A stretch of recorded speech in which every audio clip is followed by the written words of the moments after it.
Hello everyone, good afternoon. Dear authors and invited guests, welcome to the technical session 7F. My name is Siddhi Avdi and I'll be your session moderator for today's session. On the behalf of Global Knowledge Research Foundation and GR Scholastics LLP, it is my great pleasure to welcome you all to the ninth International Conference on Information and Communication Technology for Intelligent Systems ICTIS 2025 Bangkok, Thailand. The ninth edition of the conference is being organized in a hybrid mode. The physical event was held yesterday in Bangkok, Thailand, and the virtual event is being held through Zoom meeting today and tomorrow, 5th and 6th April 2025. I hope you will all enjoy this knowledgeable and interactive session throughout the day. Now, in this session, we will be having 10 presentations.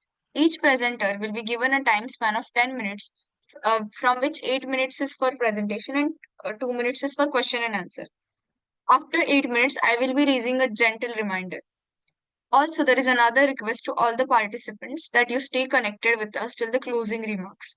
If you have any query or update, then you can write it to me in the chat box. Now, just before we get started, I would like to introduce you all to today's session chairs. Professor Gajendra Shrimal. Professor Gajendra Shimal is an assistant professor at Vivekananda Global University, Jaipur, India, with 17 years of extensive experience in the teaching industry. With multiple publications in respected journals and conferences, including Scopus Index and IEEE publications, his research interests include randomized algorithms, nature-inspired computing, and artificial intelligence. I welcome Gajendra sir for chairing today's session, and along with him, we have another session chair, Professor Zornista Yordanova, from who is an associate professor at the University of National and World Economy, Sofia, Bulgaria, specializing in innovation management, technology management, digitalization, and business information systems. With over 8 years of experience in teaching and research, her work focuses on open and user innovation, project management, process and organization innovations, educational innovations, and innovation development in organization. She is dedicated to advancing knowledge and innovation and technology driven business strategies. I welcome both the session chairs for chairing this session. Now we'll move on to the first presenter. Now I can see in the meeting, Barira Sheikh, ma'am, you are present in the meeting, right? So, good afternoon, everyone. So, my name is Barira Sheikh, and let's get started with our project improving anonymity of e-voter in blockchain environment using ring signature.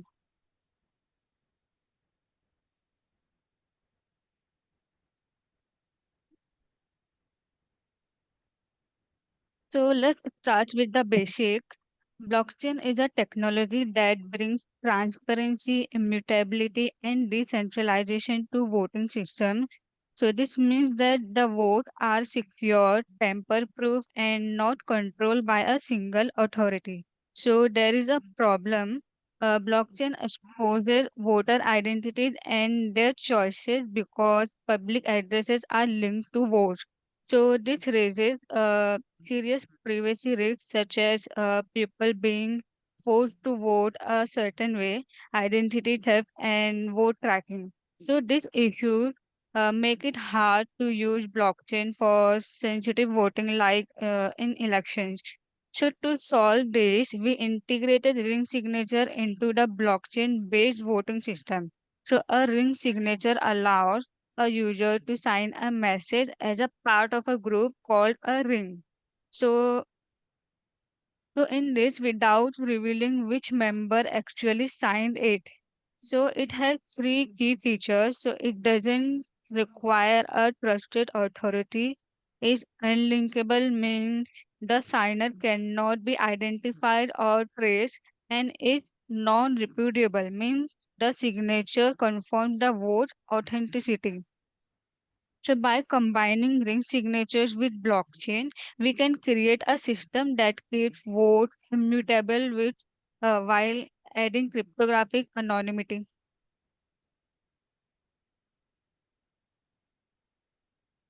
So our goal is simple. We want to explore how ring signatures work in blockchain voting and understand the benefits and find practical ways to implement them while improving efficiency and security. So we aim to make voting both anonymous and secure so voters can trust the system.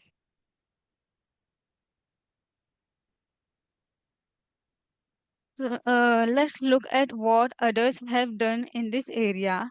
Researchers have been working on improving privacy in blockchain systems for years. For example, in 2024, uh, Adhikari and others combined ring signatures with blind signature and elliptic curve cryptography for decentralized voting. So it hid voter identities well but had scalability issues. So in 2022, Lai and team added traceability to ring signatures for medical data sharing, which is useful for auditing elections while keeping anonymity.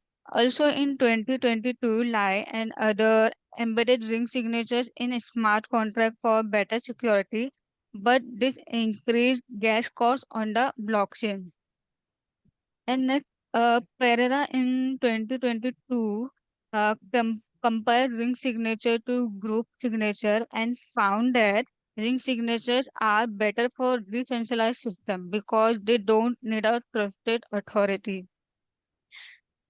And next, Nai in 2020 introduced a framework called Coin Magic, blending differential privacy with ring signature which improve anonymity but added latency. So this study showed that ring signatures are promising, but there are challenges like cost, speed, and scalability that we need to address.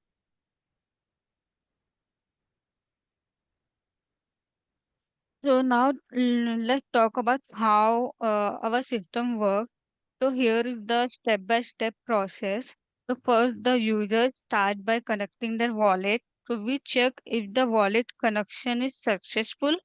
If yes, the system loads a list of candidates for the user to choose from. Once the user select a candidate, we generate a ring signature to hide their identity. Uh, then we send the vote as a transaction to the blockchain. So the smart contract on the blockchain verify the ring signature. If it's valid, the vote is recorded and the vote count is updated. Then the system displays a confirmation to the user. So if the signature is valid, the vote is rejected and the user can retry. If anything fails, like the wallet connection or transaction, the system shows an error message. So this process ensure the vote is anonymous and secure while being recorded on the blockchain.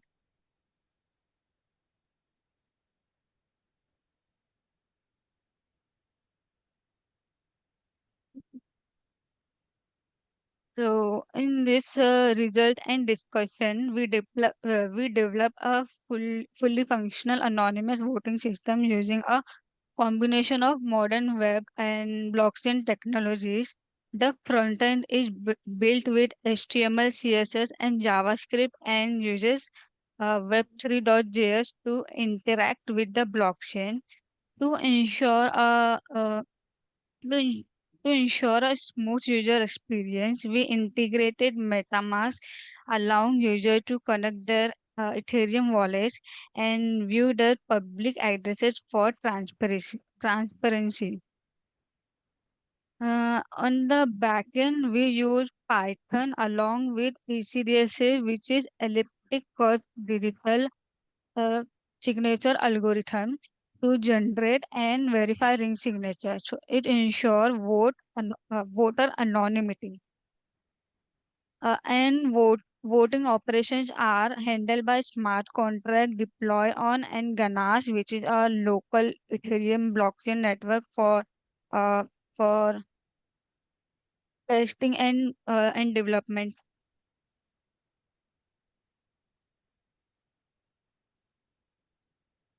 So moving on the results, we compare the performing metrics of our voting system with and without ring signature.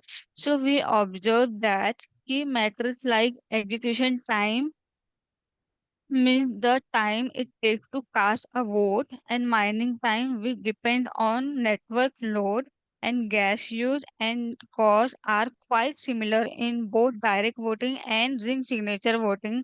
For example, uh, if we talk about the execution time in direct voting, it ranges from 10.3 to 15.9 millisecond, while in ring signature voting is 9.2 to 15.2 millisecond. So both are almost identical in terms of performance. So for mining time, direct voting takes between Hello. 1956.5 to Ma'am, sorry for the interruption, but we are past the presentation time. Can you please get to the conclusion? okay.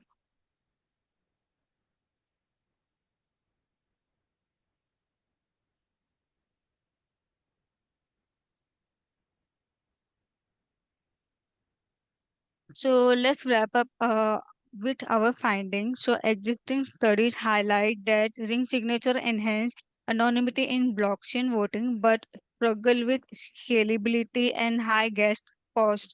So our system addresses these challenges effectively. So we have achieved low gas costs of approximately 0.00162 Ethereum and manageable latency, so making it suitable for small scale voting system. So when comparing direct voting and ring signature voting, we see similar performance metric. Execution time range from 10.3 to 15.9 millisecond for direct voting versus 9.2 to 15.2 millisecond for ring signature voting. So the key difference lies in the ring signature generation time, which adds 36.6 to 96.1 millisecond. So in future work, we have exciting. Uh, we aim to scale the system to support larger voter bases, targeting over 1,000 voters to handle more extensive elections. Second, we will explore hybrid privacy enhancement uh, by integrating advanced tools like zero knowledge proof and homomorphic encryption. Uh, so thank you. That's from my side.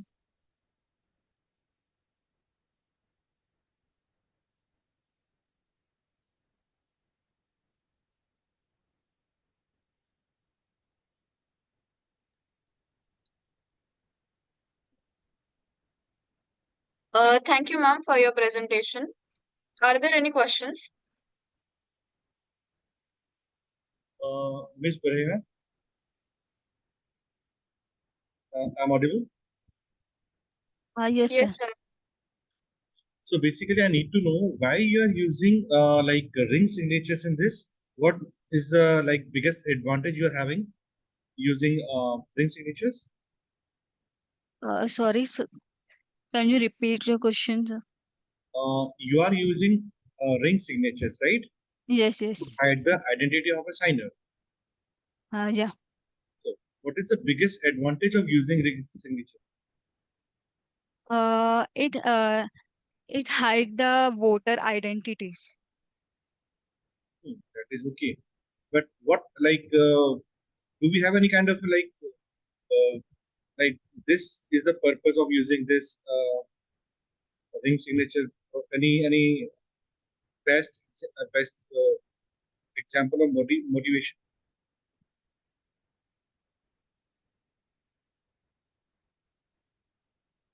Okay, fine. So how will you improve the enhanced privacy in uh, cryptocurrency?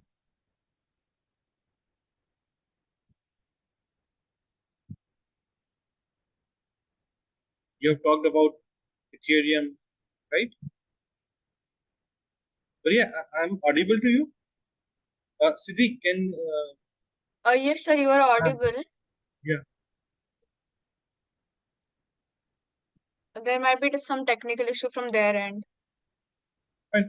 That is done for myself. Thank Yes. Sir, should we continue? Then I'll proceed to the next presenter. you. Okay, we can continue with the next present. Ilya Kulin, sir, I think you're ready with, you can share your PPT right now, right? Can you hear me?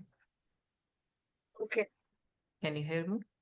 Yes, sir, we can hear you. You can Yes. share your screen now. Yes. Is my screen visible? Yes. Okay. Hello everyone, this is Ila Mugilan. I'll be presenting on the topic of adaptive spatial temporal fusion for robust spatial age estimation using CNN and BILSTM architecture. Okay. Actually, this is going to be my agenda of this presentation. So the introduction would be to, it has been a long wide curiosity among the human beings to estimate other people's age just by using the face images. So to do this, various recent works have been established where they use a CNN model or graph neural network model or any other uni models to they use the images of the face of a person to estimate the age using a regression techniques. So in our research work we have introduced multi-stage estimation of ages. So to capture this, we have used the CNN usually captures the spatial features of the images.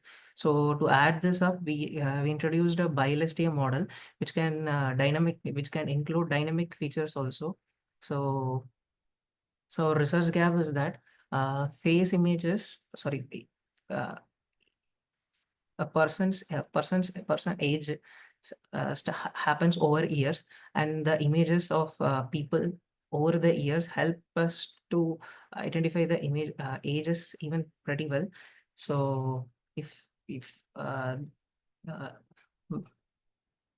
main features contributing to this ages are the crow's feet, which happens around the end of the eyelids, and eyebrow saggings. So these features contribute to the person's age estimation more than the spatial features just alone. So the CNN models, which I said already, they are using just the spatial features to estimate the image, where they they oversee these problems which are resulted in our solution. So we have given a BILSTM model to explore the temporal features, and many even some research papers have established a temporal features models, but they do not include the spatial features age and the temporal features age. Either they go with the only one spatial temporal features age, which is based on the CNN models, or they go with the temporal features models, which is basically by using LSTM or BILSTM. So we have combined both these features to come up with an more refined and fine-grained age estimation. So this is our data set.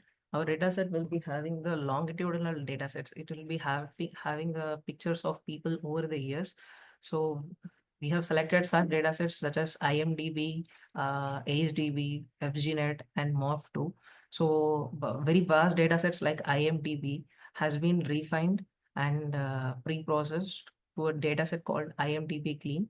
We have used this vast data set for pre-training and the other data sets for fine-tuning. So this is going to be the overview of our model. So before going to that, we take the images of a person and we use a retina face detector to detect the face in the whole image, and we will align it and we will resize into 224 by 224 pixel size, and we will be giving it as an input to the CNN model. So where the CNN model will be able to extract the spatial features So which will over the bone marrow, the skin's elasticity, and the typical aging features like wrinkles. These things will be found in this CNN features, and we will be using these CNN features. We will be average pooling it, getting a final global image, and we will pass these features to a BiLSTM, which I'll go next. So this is going to be our universal feature extraction module. So here we will be giving the input of that BiLSTM model is going to be the 512 feature vector. We'll pass this 512 feature vector to a BiLSTM model, and parallelly we will find the age using this 512 feature vector. We will add the softmax and pooling layers to a classes of 102. This 102 is the ages of people from 0 to 101. So this is going to be a fusion mechanism. So actually our model estimates two ages, one used just by using the CNN, and other using based on the features collected by the CNN, which is passed through BiLSTM, and that age is going to be called an localized age. We will temporal age is estimated from the temporal features and age estimated from the spatial features in fact. So we'll be fusing this using a mechanism of dynamic fusion. So unlike other methods, where researchers have used fixed weighted mechanisms where they will assign more weight to the spatial feature age and less weight to the temporal feature age. So we have initialized with the 0.5, and over the period of training, it will get adjusted to restrict the model getting extreme values. We have added a sigmoid activation in this so as to it remain between 0 to 1. So this is our experimental setup. We have used Adam optimizers, weight decay of 1e power minus 4 and momentum of 0.9, Hello. millibar size of 100. Yes. Sir, sorry for the interruption, but we are past the presentation time. Okay. Can we please get to the conclusion? Okay.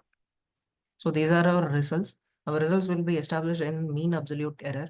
Our model has performed competitively better in some cases of existing models. So that's it. Any questions?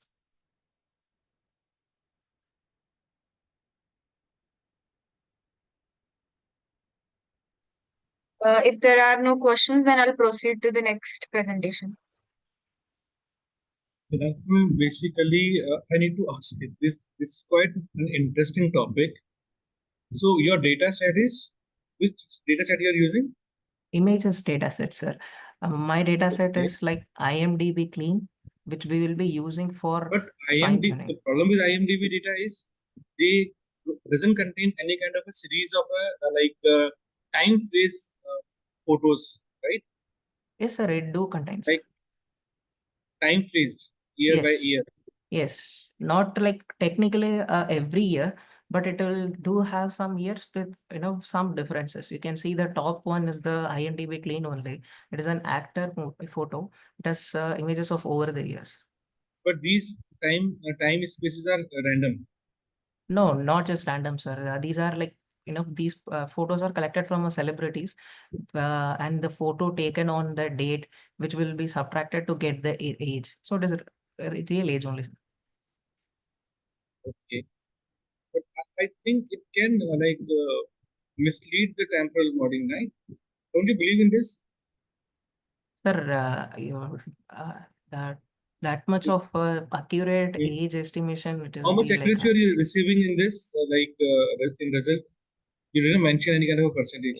yes, sir. No, not 7%, sir. We are using mean absolute error. So the Okay. last we are having, sir. The errors are used, right? Post Yes.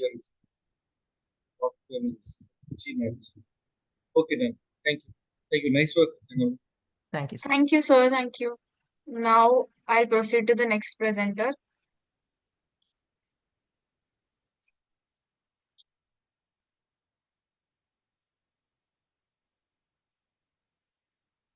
So the next paper title is Attributes-Based Proxy Re-encryption using Revocation Mechanism for Data Sharing in Cloud.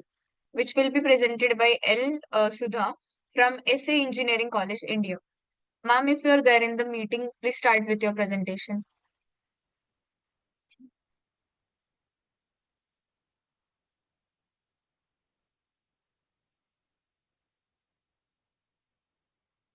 I think she's not joined the meeting. She's not joined. We'll proceed to the next presenter. Siddhartha Nigam from Indian Institute of Foreign Trade, India. And the paper title is Blockchain in Logistics and Transportation, Adoption Challenges and Direction for Future Search. Sure. Thank you. Am I Siddharth, audible? yes. I'll stop Let sharing my me, screen. yeah. Let me share my screen and let me know if you are able to see Yes, the it is slides. visible. Okay, perfect. So, hello and good afternoon, everyone. So my topic for this presentation is blockchain in logistics and transportation, adoption challenges and direction for future research. So here is the agenda we'll be going through. First, I'll give a quick introduction to blockchain. I know there has already been one presentation in the beginning, but I'll just try to give a quick summary around the technology, and then we'll follow that with what are the use cases for blockchain in logistics, then going forward with the purpose of the study, research methodology, and then the findings and the further research. So I'll first start with the introduction to blockchain. So blockchain is a distributed ledger technology and it's primarily used for transactional record keeping. So wherever we need some sort of record keeping or kind of ledgers, that's where blockchain comes into picture. And the reasons for its emergence versus other technologies has been mostly around because one, it is a decentralized technology. So it is quite similar to a peer-to-peer kind of a network. It is immutable. So once any transaction is written onto the network, it cannot be changed. And then it also provides transparency with pseudonymity. So it is somewhere between being totally anonymous and at the same time providing with some pseudo ID so that every transaction could be traced back to some sort of pseudo IDs. So that's where it has emerged into recent popularity, and it has been a disruptive technology and it's been making quite some waves, particularly around in cryptocurrencies, just because of its disintermediary nature. And then it also provides flexibility. So basically, in the form of like there could be private blockchains, public blockchains, as well as there are hybrid versions as well. And then one other area or one other feature, so to say, where it really helps is in the provision of a smart contracts, which can automatically execute based on certain conditions being met. So uh, then going further into the focus of this study, which was blockchain in the area of logistics and transportation. And basically, what we have seen is there that blockchain provides greater transparency and traceability and data recording and tracking at every stage. So whether it's a farm to fork kind of a cycle or anything in supply chain, right from the production, let's say in agriculture, right from production in the farm to up till the consumption layer, you can track a couple of metrics like temperature and everything across the entire food chain. And then it also allows in terms of detection of counterfeits, provenance tracking, and also because of the very nature, it's automated and decentralized. It reduces the processing of a lot of paperwork, particularly in imports and exports, trade logistics. So that's where sharing information becomes much easier, which was one of the challenges with ERP, particularly when we are dealing with cross-border logistics, where we are confined to a single ERP. Blockchain solves that problem. And of lately, along with the synergies with the Internet of Things, because there has been a lot of data being generated, so that's where blockchain has become even more relevant now. Now, coming on to what was the purpose of this study. So basically what we wanted to understand was that what's the current stance of academic literature on the blockchain adoption, specifically in the area of logistics and transportation. So as you can see, like the number of papers have been increasing year after year in the bar chart you can see below. And 2024 was just year to date when this study was initially started. But you can see that the number of papers have been increasing and there has been recent popularity, but we wanted to understand in terms of what are the factors which actually lead to blockchain adoption in this particular area. And that's where what we did from a research methodology perspective was we did searched for a couple of keywords related to logistic trades and blockchain, certain variations.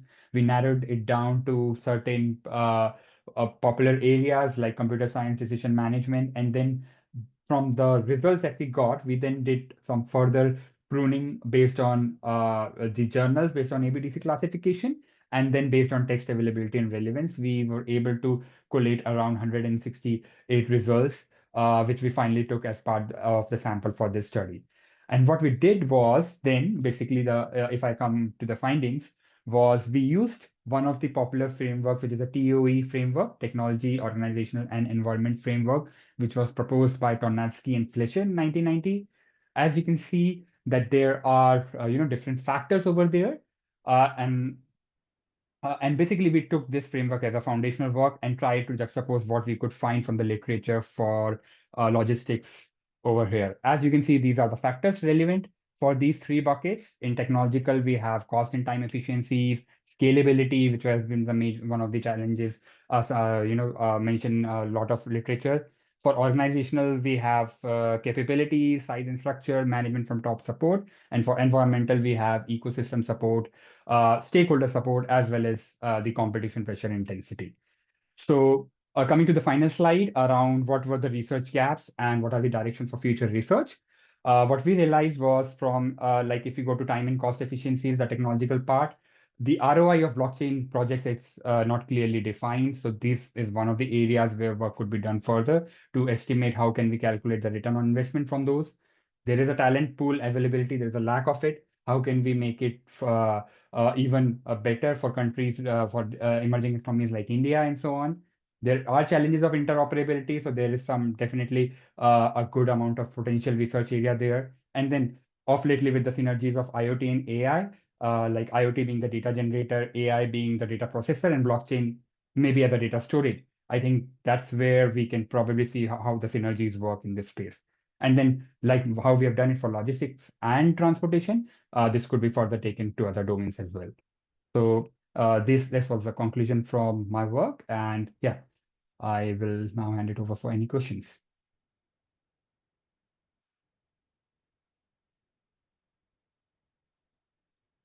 Are there any questions?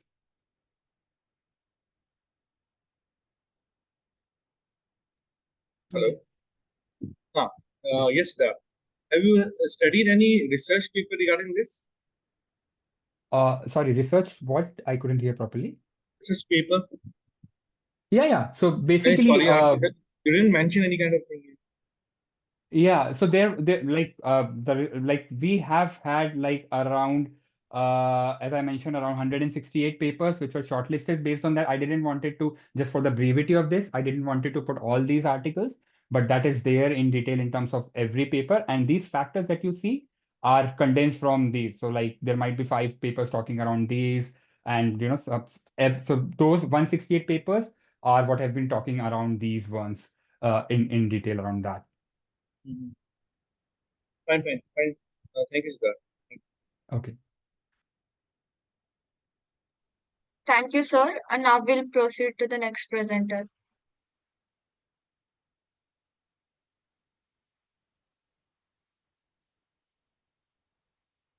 So the next paper title is Design and Implementation of 8-bit RISC Processor using Verilog HDL on FPGA Spartan 6 development board.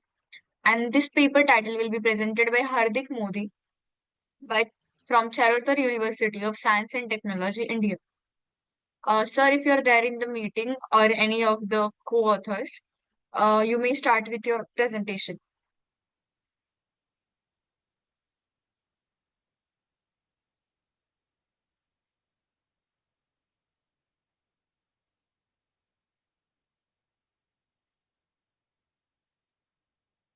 Okay, I think he's not there in the meeting. We'll proceed to the next presenter.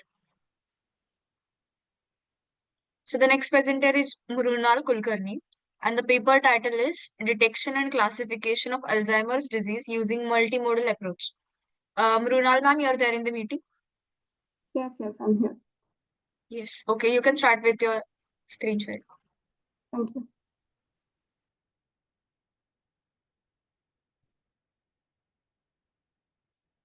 Is it visible? Yes. Okay. Good afternoon, everyone. I'm Renal Kulkarni from Bangalore, India, and I'm excited to present my team's work. I'm so sorry.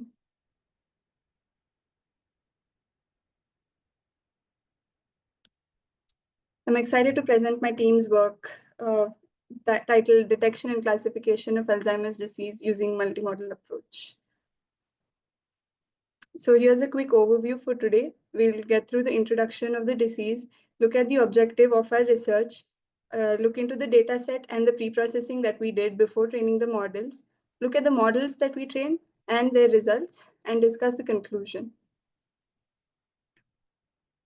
So Alzheimer's disease is a progressive neurological disorder that diminishes memory and cognitive functions and inhibits a person from performing day-to-day activities. Our goal of this research was to classify the Alzheimer's into 5 classes, namely Alzheimer's disease, control normal, subjective memory concerns, early mild cognitive impairment, and late mild cognitive impairment. So we used 2 types of imaging data here, that was MRI and PET. We will look into it as we move forward. So the main objective, we had 4 parts. One was input processing, because we couldn't use the direct data that we received from our data source. So it was efficient pre-processing was required. And then once we had the pre-processed data, we had to go through model training, separate models for both the imaging data. And then once the model was trained, we had to make sure it classified into 5 classes, the correct classes. And then the multimodal approach, where we had to fuse both of these outputs from the individual models into a fusion model. So we received our data from ADNI. ADNI is Alzheimer's Disease Neuroimaging Initiative that started for researchers to gather data based on Alzheimer's disease. So why we used this in our research is we found multiple research papers that we referred to that said that these data that were received from ADNI were good grade medical quality. So as I said, we had 5 different categories of data that we collected: Alzheimer's disease, cognitive normal or control normal, significant memory concern, early mild cognitive impairment, and late mild cognitive impairment. So here's a quick overview of the pre-processing that we did. We had 2 different pipelines for both PET and MRI. Both the images came in DICOM formats. So first we loaded the PET scans, converted the DICOM into NumPy arrays for easier pre-processing, then normalized it so that the pixel values would be in the 0 to 1 range. That was easier for us to access, to manipulate and use in our models. And then we went through Gaussian blur, which essentially reduces the noise and enhances the smoothness, basically removes anything that is not required. And then histogram equalization to improve the contrast, because there might be some slices that do not have visible significant features. So to enhance these, we used histogram equalization. Moving on to MRI, as I said, they come in DICOM, that is a medical imaging format that we received from ADNI. So we converted that into NIFTY format, and then we did bias field correction, which reduces the intensity inhomogeneities. And then we did intensity normalization, again to get in a standard range between 0 and 1 for consistency throughout. And then we did skull stripping, which is basically removing the skull part and keeping only the brain, which is essential for the model. We used a template, MNI 152 template. That is a standard template that we went through to multiple research papers. So a quick methodology overview. We used VGG90 model for PET imaging. VGG is a deep convolutional neural network known for its simple yet powerful architecture. It has small filters that capture spatial details, making it effective for image classification. And it has been proven that it is good for medical data. So the benefits of using is it is simple and well structured. It is easy to implement. performs well with data augmentation that may come along with the data that we received through ADNI. And it's excellent at capturing fine spatial details due to small receptor fields. Moving on to the MRI model, that is Inception ResNet V2. It's a hybrid model, both Inception and ResNet. It combines Inception modules for multi-scale feature extraction with and the ResNet is used for residual connections to improve training stability. So benefits of using this was efficiently captures complex hierarchical patterns, and it reduced the risk of vanishing gradients because of the ResNet model, and it combined the Inception modules for multi-scale feature extraction. So we used Bayesian optimal classifier for the fusion model. Once both the PET and the MRI models were ready, we used the Bayesian optimal classifier, that is a probabilistic model, which made decisions by selecting the class with the highest posterior probability. So it combined the information from both the sources, that is both the models here, and weighing them based on their reliability. Benefits of using this model was it merged multiple sources of information from the PET and the MRI. We used probabilistic outputs to weigh different models dynamically, and it worked well in multimodal learning that both PET and MRI were used. So let's look at the results and analysis. So here's a quick table here. We see the VGG19 model performed at 84.33% accuracy, Inception ResNet at 76.17%, and Bayesian optimal classifier at 66.18. Now, the obvious question that comes to anyone's mind is why use multimodal when your individual models are working well? Well, the main objective of this research was to see if combining both the functional and structural information of the brain was helpful or not. And we do believe that to a certain extent it is helpful. We do not have medical data, neither did we have medical. Yes. Ma'am, sorry for the interruption, but we are past the presentation time. Okay, sure. I'll move on to the conclusion then. Yes. So like I said, the main objective of this was to see if using the functional and structural part would give us a good accuracy or lead us in the correct direction. And obviously for future work, we will try and experiment transformers and hybrid models instead of probability models because of the model, if there are any, if the VGG19 and the MRI isn't agreeing on certain classes. Thank you.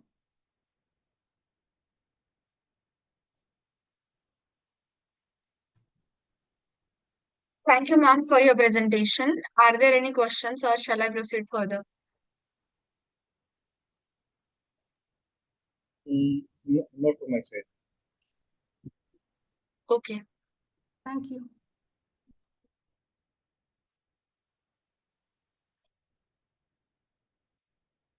So the next presenter is Rosicar E. Escobar from La Consolacion University, Philippines. And the paper title is Developing a Data-Driven Medical Governance Platform for Resource Allocation with Decision Support Recommender Agent. Sir, just give me a second. Hello. Yes, ma'am. You can start with sharing your screen. Thank you. I've stopped sharing my screen.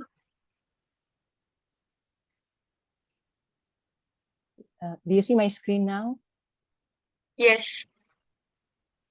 Okay.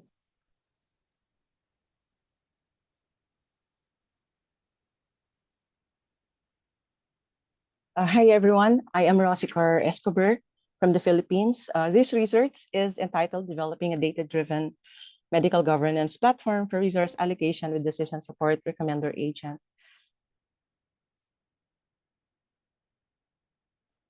As a start, the figure illustrates the multi-tiered structure of healthcare resource allocation in local government units in the Philippines, highlighting the collaborative efforts between various agencies and private organizations to deliver essential medical services.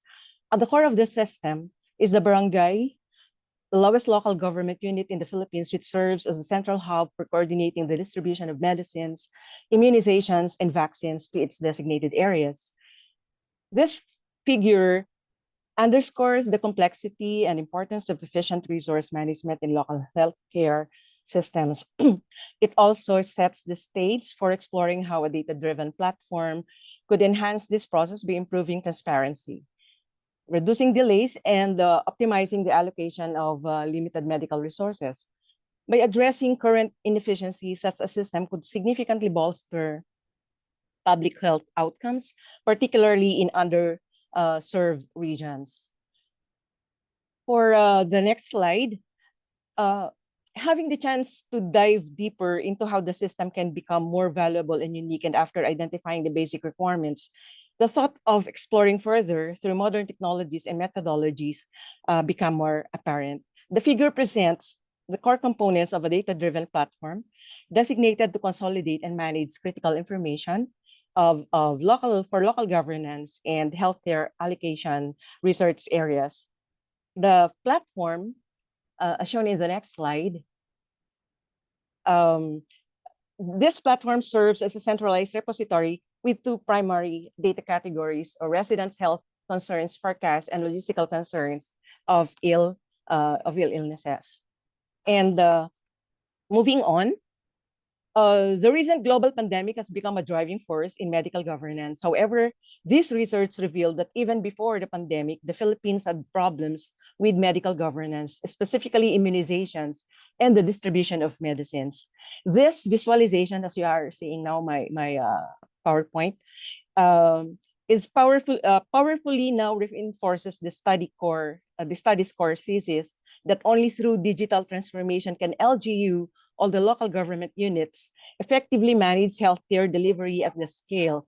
The platform is decision support algorithms would specifically address the pain points shown here, from preventing excess or not sufficient supplies to ensuring complete medical coverage across all areas.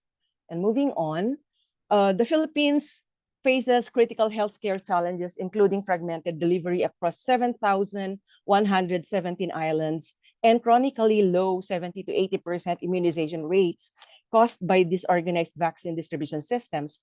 This research proposes a free LGU empowerment platform as a centralized solution to improve health outcomes, reduce disparities, and strengthen governance through data-driven resource allocation. This study addresses 6 key challenges in developing a data-driven medical governance platform. First is defining its core features for resource allocation. Second, integrating decision support recommender agents. Third is implementing centralized data management. Fourth is designing an optimal system architecture. Fifth is validating technical quality using ISO IEC 25010 standards and assessing user acceptance through technology acceptance model. This study employed a dual research approach to develop and evaluate this data-driven medical resource platform. So it's shown the following. And this mixed method approach ensured the platform was both technically robust via ISO and analytics and user-friendly via TAM feedback, bridging data science with practical healthcare needs. And moving on, these are the findings. As to the salient features of the system, these are the following. And I'd like you to see the screenshot. We named the system Dalai. So it's basically turning data into insights into action. And then for the second problem, as to where decision support recommender agents are integrated into the system, the following were identified. So for these slides, these are sample screenshots showing how these agents work. We used rule-based and exponential smoothing to forecast vaccines and medicines to be procured. Medicines are determined according to the identified illness from the system's database. And more screenshots. And the proposed platform adopts a centralized data-driven approach in 8 identified areas as shown in the screen, shown on screen. at the barangay level. So unified database, access to comprehensive data, advanced reporting capabilities, rule-based and forecasting algorithms, health service management, transparency and accountability, unified data collection, and centralized database. And moving on, the proposed platform adopts a centralized data-driven approach in 8 identified areas. From the 8 identified areas mentioned a while ago, integration now is extended to the municipal level as it accesses data from the database through the use of APIs, as shown in this figure. And moving on to the next slide. So this is now the system architecture of the system of DALI. The figure illustrates the system architecture of the software, which is envisioned to become a shareware, starting with the pilot municipality, which is the provider of requirements to the DALI project. The community in turn will provide updates as version patches for the applications used in the software via cloud. So this cloud platform enables local communities or barangays to request and utilize the shareware either on the cloud or on premise, allowing them to generate reports for external entities such as government agencies, such as Department of Interior, local government, Department of Health, and so forth and so on. A municipality can activate DALI's middleware functionality to collect forecasts on health services, among other things. All barangays in the municipality push data to the database repository, and DALI's Mayor's Corner portal pulls this data to produce analytical reports that are necessary for decision making. And moving forward. So finally, the results of the evaluation in both Hello. software quality. Yes, ma'am. Ma'am, we are past the presentation time. Can you please get to the conclusions? Yes. So we got very acceptable and outstanding for Tom in ISO 25010, and for our conclusion.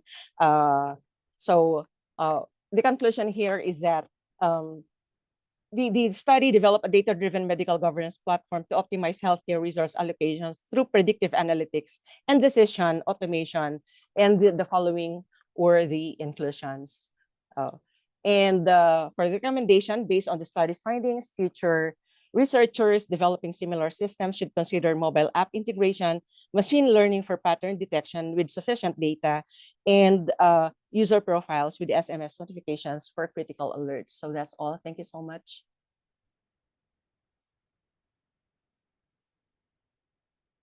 Thank you so much, ma'am. Thank you, ma'am. Sir, are there any questions, or should I proceed to the next presenter? Rasika, basically, I need to ask that your model is having 4.03 acceptance totally, right? Yeah, the acceptance model that I used, sir, was the technology acceptance model. Ease of use, perceived ease of use. And for the quality of the software, we used ISO 25010, maintainability, scalability, and the experts were involved, IT experts were involved in testing the software, and the software was tested also by the users for the technology acceptance model. 100 participants were involved. Okay. Thank you, sir. What do you considers its future implementations, or what things we can improve in future? Yeah, actually, it level, doesn't. number of testing users in terms of. Yeah, we have initiated the use of this software by having a non-government institution or unit. Now it's trying to implement this project, sir, in the name of the Government Financial Management Information Government Management Innovator Circle, in which they are working with our Department of Interior Local Government and also the Population Commission together with DOH. So we are trying to make this realistic as much as possible to help our government here in the Philippines. Thank you for that question, sir. Thank you. Thank you. Thank you, ma'am. Now I'll go on to the next presenter.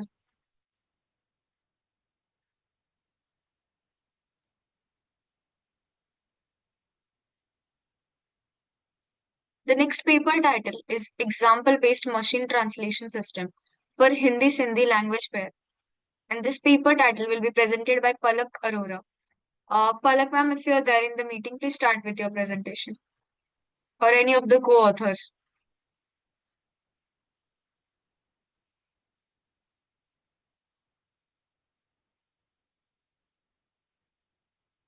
I think she's not there. I'll just make the announcements. Up next, we have expansion of customer relationship management functionality using recurrent LSTM networks for automation demand forecasting. And this paper title will be presented by Olena Kopishinka from Poltava State Agrarian University, Ukraine. Olena, ma'am, if you're there in the meet, please proceed with your presentation, or any of the co-authors can also present on your behalf.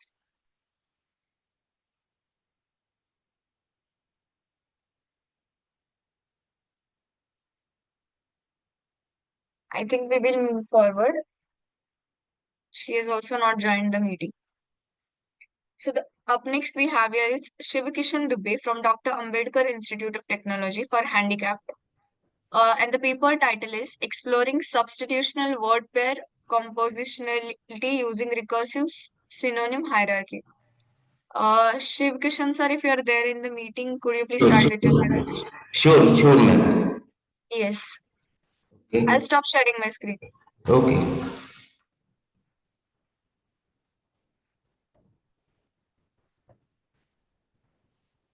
So, is it visible? Yes. Okay, thank you. So, first of all, 1 minute.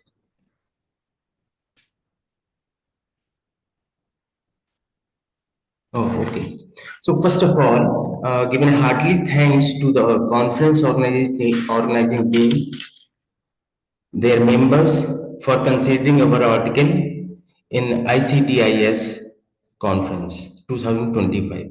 Now, myself, Sivshan Dubey, is now going to present our article, paper ID 725, as a topic of exploring substitutional word pair compositionality using recursive synonym hierarchy.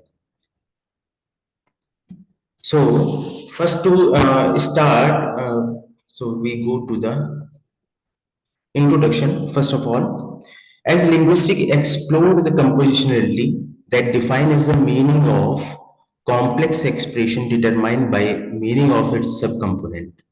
Mathematically, it can be written as a f of w1 comma w2, and it can be expressed by the applying rule over there words separately as r of relation, something of the rule of f of w1, and a rule over apply over the with the help of relation rule of f of w2.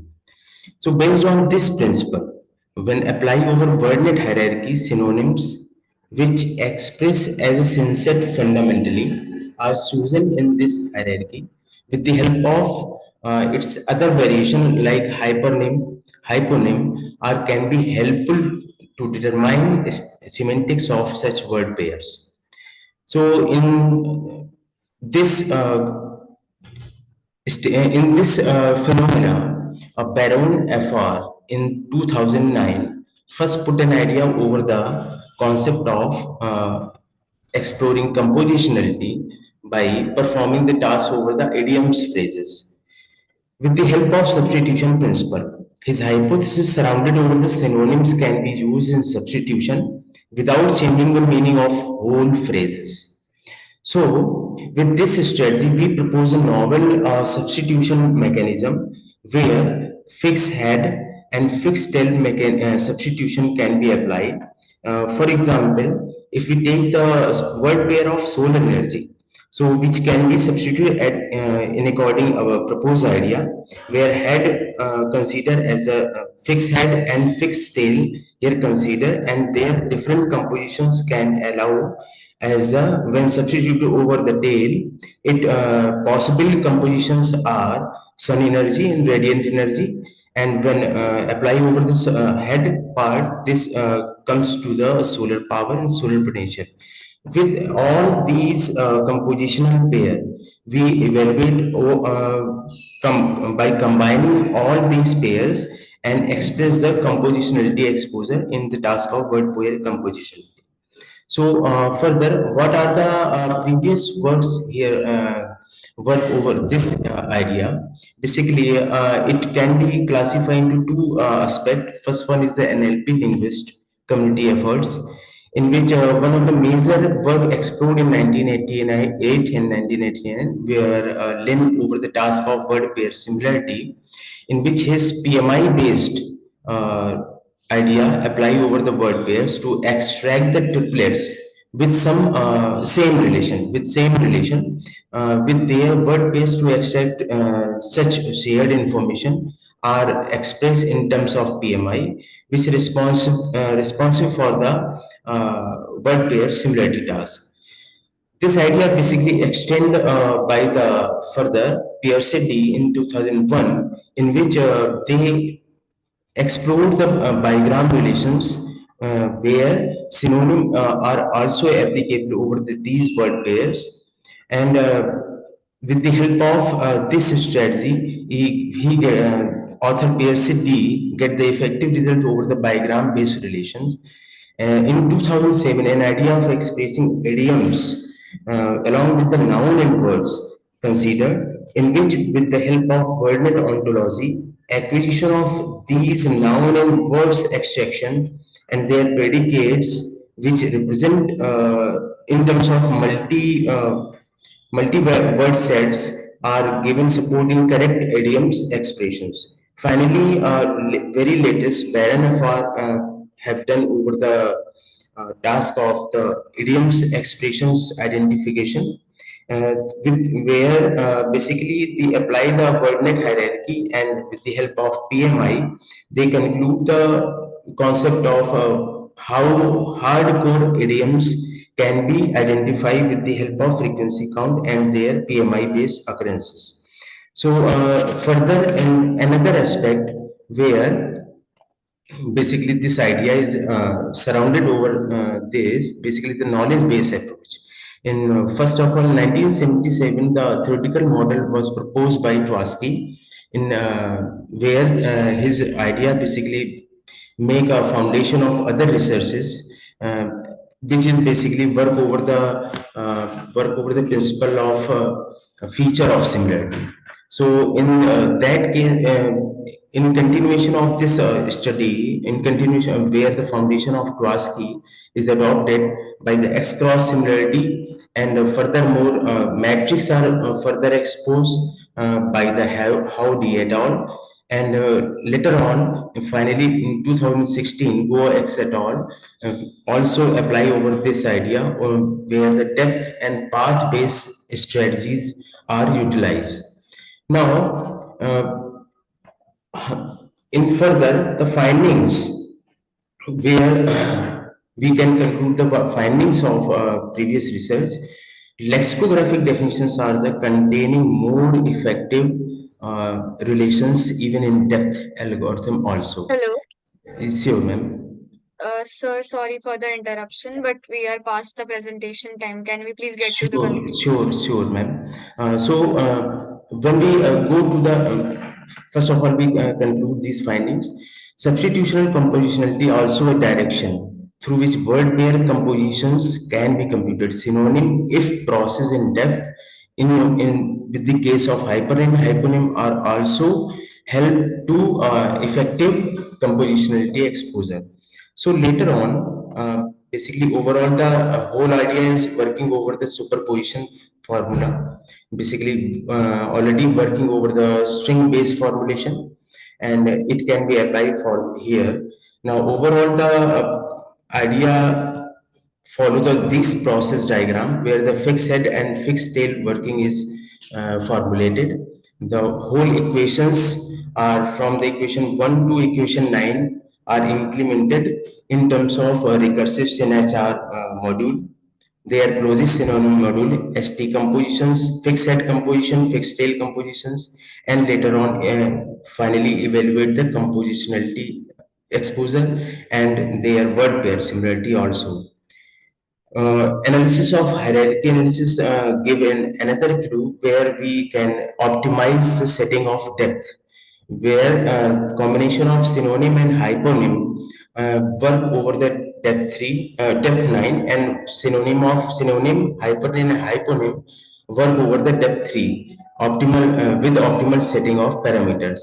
With these parameters, we finally get the results where the proposed work with the depth of 3 get the previous improved result 78% in terms of Spearman correlations, and in terms of Pearson, our results are very close to the Hownet concepts. And proposed work finally further conclude that the combination of synonym, hypernym, hyponym are very limited explore here in terms of their results. So it will the future direction for our in this case. So thank you for here. Any query?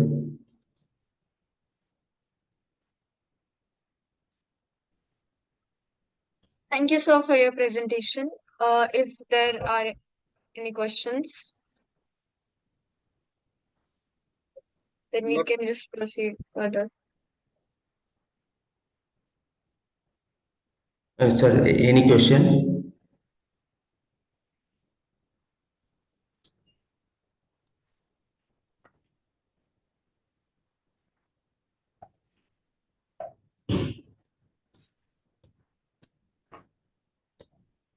Okay, so we'll proceed further then.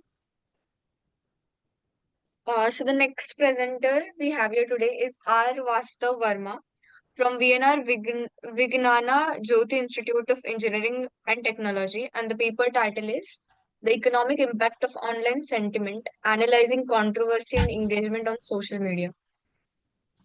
Any of the co-authors or the author, if present, please start with your presentation. Yeah, I am Ajay. I'm the co-author of the paper. He is unable to Yes, join now. I will proceed with presentation. yes, sure, sir. No issues. Yeah. You can start with your presentation. Ma'am? Hello? Yeah, Yes, sorry sir. that was it was cancelled by mistake. Okay, you can reshare it. No issues. Yeah. Yeah, good afternoon everyone. Today I will be sharing our study, the economic impact of online sentiment, analyzing controversy and engagement on social media. Here we have take YouTube.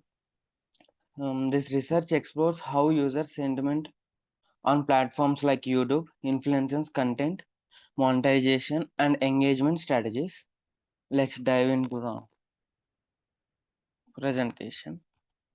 Our abstract mainly focuses on, imagine you are a YouTuber and you have more comments and likes, means the monetization will be more. But what if those comments are toxicity? Our study answers these questions, like how do angry or happy comments change earnings, and what tools help creators to understand their audience, and can we predict which video will succeed or not. And introduction to our project. Digital creators face a dilemma: provocate content drives views but more trigger toxicity or demonetization. For example, YouTube policies often penalize harmful content, leaving creators about uncertain revenue. Our goal to quantify how sentiment and engagement intersect with earnings, helping creators to navigate these challenges. And related work to the project was, we have studied few papers about the sentiment analysis and weather models, and few of them is, one is Zoho, is focused on sentiment and engagement, and the key insights of these paper is, controversy increases views but raises the demonetization risk, and Vedar model is basically best for the short test sentiment analysis like doing on comments. And the third one is LDA topic modeling. LDA topic modeling extract themes from video transcripts. These studies highlights that need to balance engagement, sentiment, and platform policies. Next one, we have used few methodologies to do the sentiment analysis. Our approach combines NLPA techniques, and initially data collection, we do data collection from YouTube API for comments, and after collecting the comments from YouTube API, we do pre-processing the data. By tokenizing and stopword removal, we take the clean test after pre-processing, and to that data we do the sentiment analysis using Vader for speed and but for context.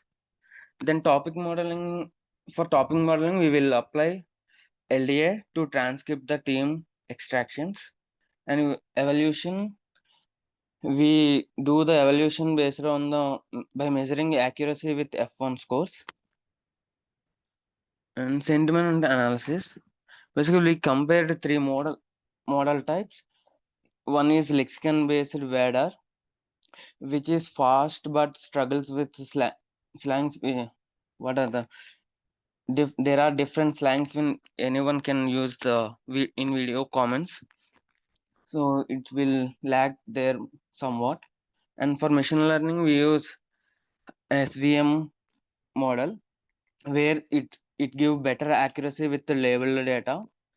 And deep learning, where we use BERT that captures the context, like which is gives the positive negativity on the comments. For example, a video comments might be 50%, 55% positive, 30% neutral, 15% negative. It shares the positivity negativity of the video. And topic modeling with LDA, to give the video about what topic it is related, we used LDA. LDA is like a magical tool that finds the hidden themes in a video. For example, in the video, if we have used words like threats, technology, techniques, the video might be about online safety. Like another one, techniques and language, it perhaps language learning. Here, like this, we use the LDA, but LDA isn't that perfect. It can't understand jokes or sarcasm. Like if someone says great another ad, it might miss the frustration there. So then with the results, we have taken a YouTube video with the 10,000 comments. Here are the results. Like 55% of the comments are positive to the video, 30% are neutral, where there is none of them are sad or happy with the video, and 15% of the comments are negative, which tells that those are not satisfied with the video. In real life example, a gaming video with 70% of positive comments earn more than a political video with 40% of negative ones, even if both get a million of views. Challenges that we faced are here: the LDA doesn't understand properly, has sarcasm and biased words, ethics. Hello. So we may hello. Sorry for the interruption, sir. We are past the presentation time. Can we please get to the conclusion? That's this is the conclusion. Last the slide. Challenges are the last slide. Okay. Is there any questions? Hello. Sir, are there Yeah. any questions or should we proceed further? No, ma'am, not from my side. Yeah, Okay. thank you for the opportunity. Thank you, sir. Now we'll proceed to the next one. Design and implementation of 8-bit RISC processor using Verilog HDL on FPGA Spartan 6 development board. And this paper will be presented by Hardik Modi. Sir, I request you to please start with your presentation. Sure, ma'am. Okay, so my name is Hardik Modi. I am currently working as an associate professor in Charutar University of Science and Technology. So this is our paper, Design and Implementation of 8-bit RISC Processor using Verilog HDL on FPGA Field Programmable Gate Array Spartan 6 Development Board. So objective of this presentation, and Xilinx ISC, what is Xilinx ISC? RISC Processor Implementation, RTL semantics, simulation result, and discussion will be covered in this presentation. So objective of this presentation is exploration of the RISC architecture, okay? Reduce instruction set computing architecture for simplicity, efficiency, and pipelining by designing and implementation of this RISC processor in FPGA using Verilog HP.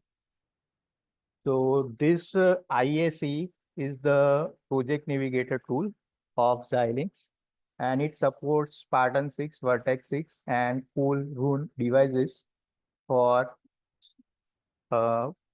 simulation as well as RTL designing purposes. So IAC enables the developer to synthesize their design, perform timing analysis, examine RTL diagram, simulator design, and for different stimuli for the target device like FPGA. So RISC stands for the Reduced Instruction Set Computer.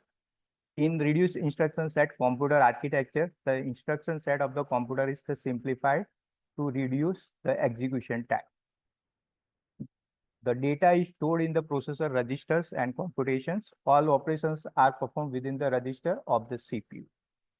And RISC uses relatively a simple instruction format and easy to decode. So here we are implementing this design inside the FPGA using Verilog. So this is our block diagram. So implementation is here done with the data memory, instruction memory. Here we are going to give instruction data A, data B. So this is the memory block, and it will be connected with the instruction fetch and instruction decode. And then instruction execution in pipeline stage, and it is connected with the ALU. And then we are getting the results. So here implementation with the opcode like 0000 for addition A plus B, 0001 for subtraction A minus B. And likewise, here we have implemented multiplication, division, modulus, bitwise and bitwise or bitwise XOR, and load direct instruction, LDL. So here the RTL schematic of the RISC processor here. These are the simulation result here for the instruction. Okay. So for ALU functionality testing for addition and subtraction, if the instruction is 0000 8-bit, then it will be adding the output we are going to get here in the simulation waveform 12. And for 12 minus 8 for the subtraction, we are getting the output 4. So these are the simulation results. Likewise, for multiplication and division, here we are getting the instruction 10 here for 8-bit, 11 for 8-bit, and we are getting 16 and 4 as output as for the simulation result. Okay, so this is the AND and OR gate operation. So we are getting the expected result here, data A, and this is the data B, and we are getting the expected result for AND and OR operation. Likewise, we are getting the ALU functionality for NAND and NOR operation. So we are getting the result here. And this is the result for the load direct instruction LDI. For instruction is here, data A and data B. So these are the implementation of our work on the FPGA board, result on the FPGA Spartan 6 FPGA board. Okay, so here we are getting the results on the hardware. So this is our FPGA chip. Okay, and we are getting the result here. Expected output is this. For addition and subtraction, we are getting the result. As you see 0110, so here the LED is blinking 11. 0100, so this LED is blinking. So this is our hardware, Spartan 6 FPGA development board. So likewise, we are getting the result for the multiplication and division on the same board, FPGA board. Okay, so this is the result for the ALU function for division and modulo. This is the result for AND gate and OR gate. These are the result, and we are getting the result on the board. This is the expected output 1110. So we are getting on the board, FPGA board. Okay, so these are the result for XOR gate as well as LDI, load direct instruction. So this is the conclusion of our paper. The design and implementation of 8-bit RISC processor using Verilog HDL on FPGA Spartan 6 development board has successfully achieved. And we have gained invaluable insight into the intricacies of the processor architecture, digital logic design, and the FPGA programming. The design RISC processor demonstrates the expected functionality, including basic arithmetic and logic operation, as well as the memory access capabilities. So future scope, so we can do more work on this for performance optimization, like continuously improving the performance of the processor by enhancing its instruction set architecture, pipelining techniques, memory access optimization, and ALU, more operation. Instruction set extension, extending the instruction set to support more complex operations for applications like digital signal processing or encryption algorithms. Then we can expand it for the peripheral integration, like integrating various peripheral interfaces such as UART, SPI, I2C, GPIO, and timers to facilitate the communication with external devices to expand the processor functionality for the real-world applications. So these are the future scope of this work. So these are the selected references here I have given. Okay, thank you very much. So is there any question from your side?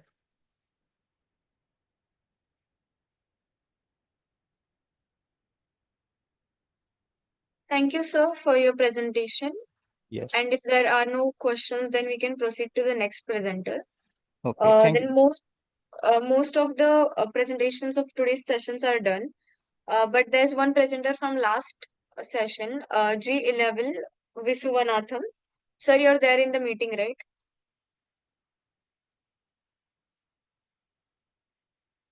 If you want to present, you can share your screen.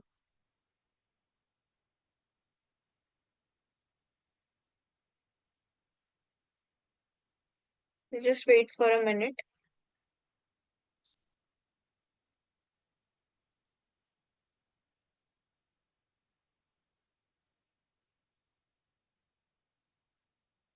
Okay, once I'll just announce the absent members of today's session. L. Sudha, Palak Arora, Olina Kopisinska. These three are absent from this session. If any of the co-authors are present, they can present on their behalf. If not, then we can proceed to the closing remarks. This is the 3 to 5 session. Yes. Yes, yes. So due to the timing issue, I have unable to join at the time. That is the reason. Yes, because it is according to the Thailand's timing. So my presentation will be considered. Yes, sure, sir. You Yeah. are in the right session. Yeah. Thank you. Visuvanatham, sorry, you are there in the meeting. You can give your presentation right now. Okay. I'll stop sharing my screen. You can share your screen now.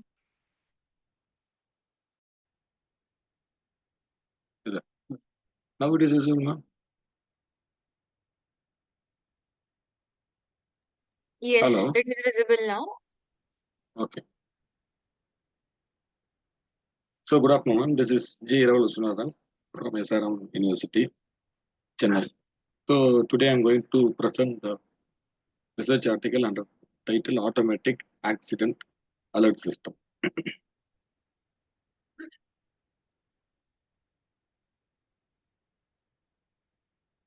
Next video, brother.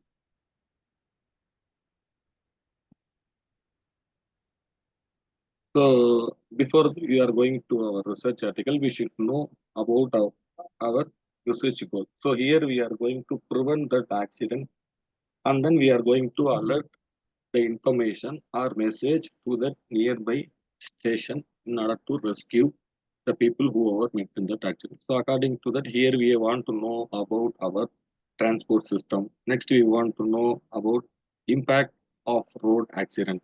Next, we need to go for an automatic accident alert system. So nowadays it is very difficult to detect an accident on highway, or in other words, it is very difficult to identify in villages also. So why? Because means, so if it is going to be happen and then they want to inform to that nearby hospital or some other necessity. So here we are going with lack of communication.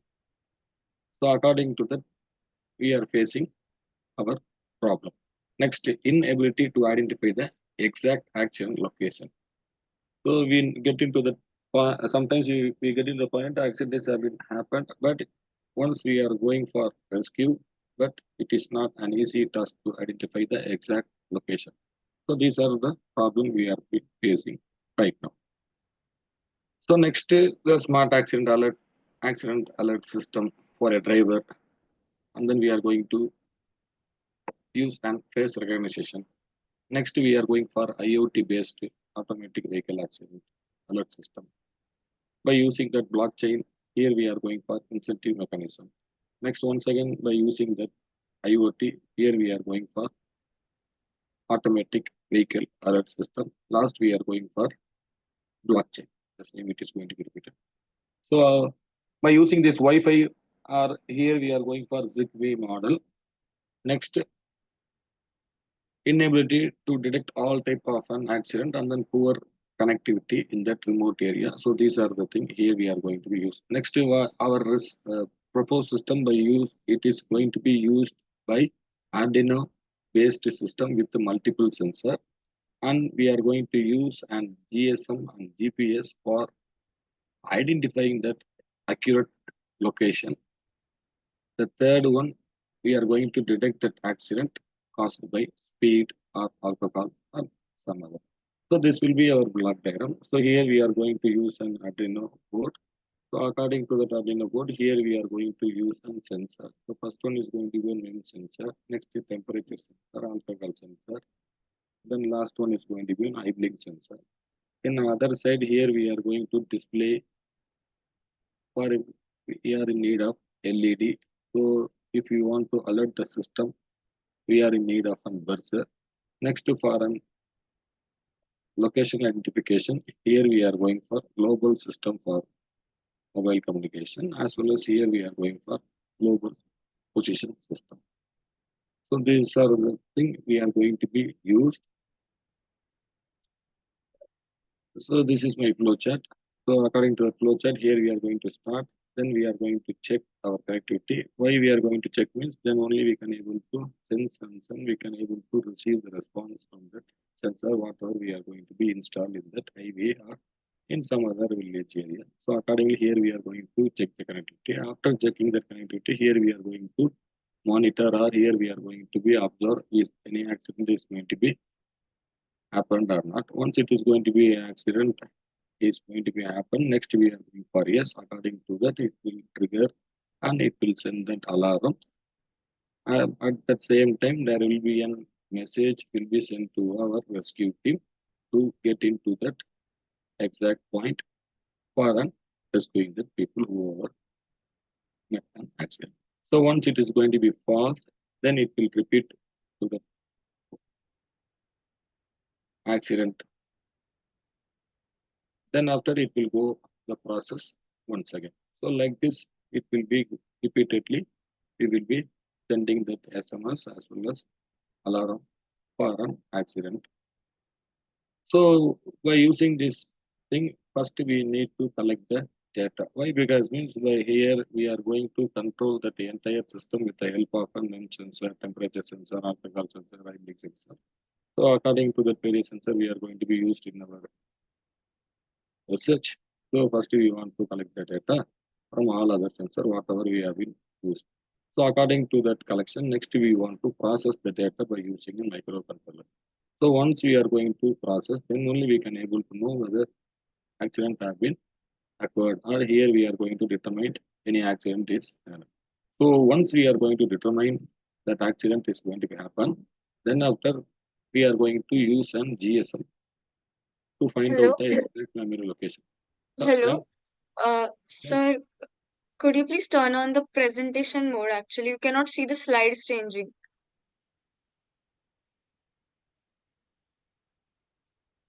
just a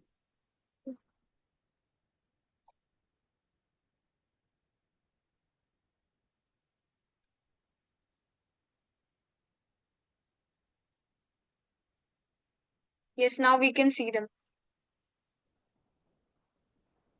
right. So then after we are going to determine, so after determining here we want to identify the exact location. So after identifying that exact location, we want to intimate to the nearby emergency service to get into that picture. So for rescuing the people. So accordingly, here we want to alert the driver by using an buzzer off. So these are the methodology.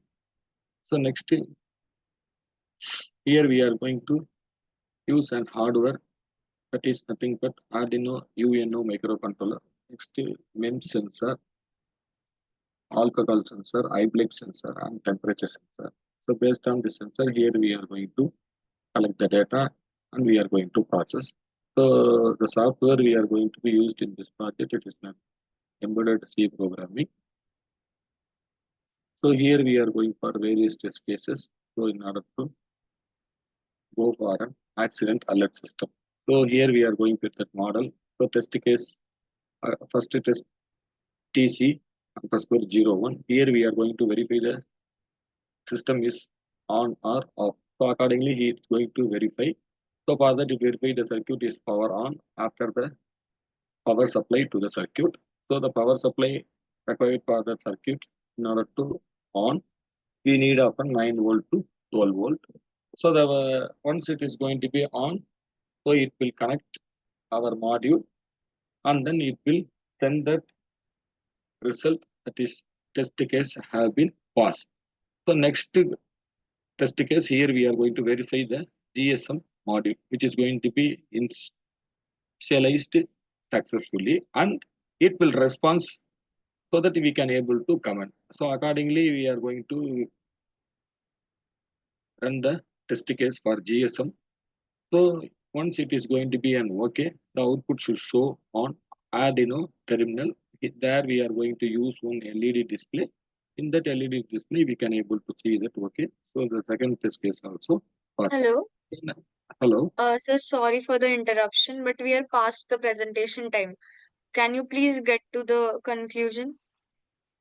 Okay.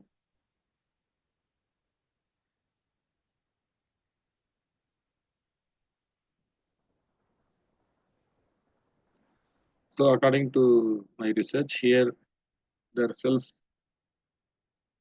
are by using that MEMS sensor. Here we are going to detect that speed change as well as we can able to send that message to alert the person. So next by using that alcohol sensor, by using that human being breathe level, we can able to detect whether the driver have been drunk or not. So accordingly, it will send that warning as well as alert message also. Next, we are going for third sensor, temperature sensor. So whenever there is going to be a sudden change of temperature, so accordingly it will send an alert message as well as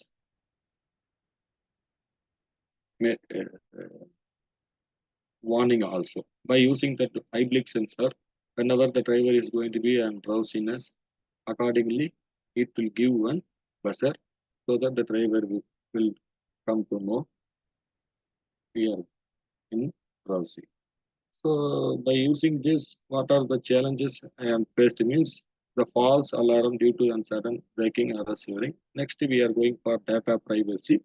And the second thing, we are going to face some security issue also.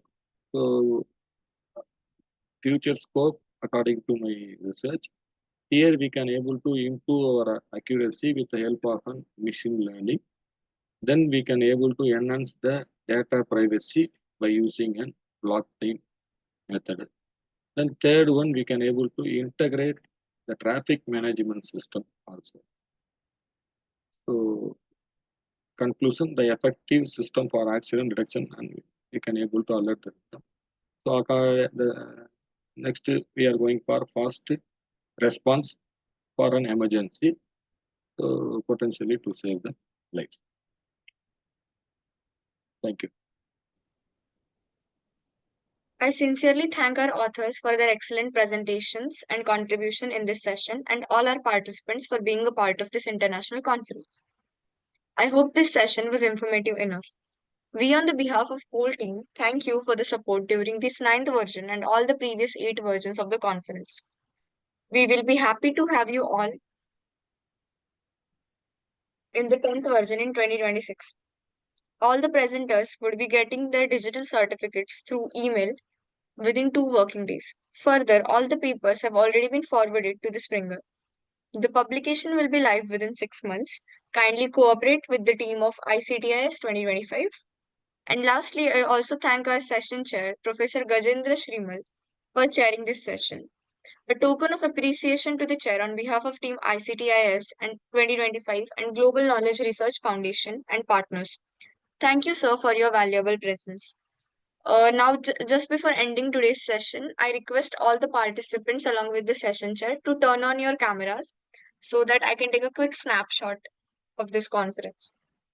Siddhi, I think we have one more presenter, Palak Arora, with us. Okay, ma'am, would you be able to present right now? Okay, I think until then we can at least take the snapshot. So other participants, please turn on the cameras.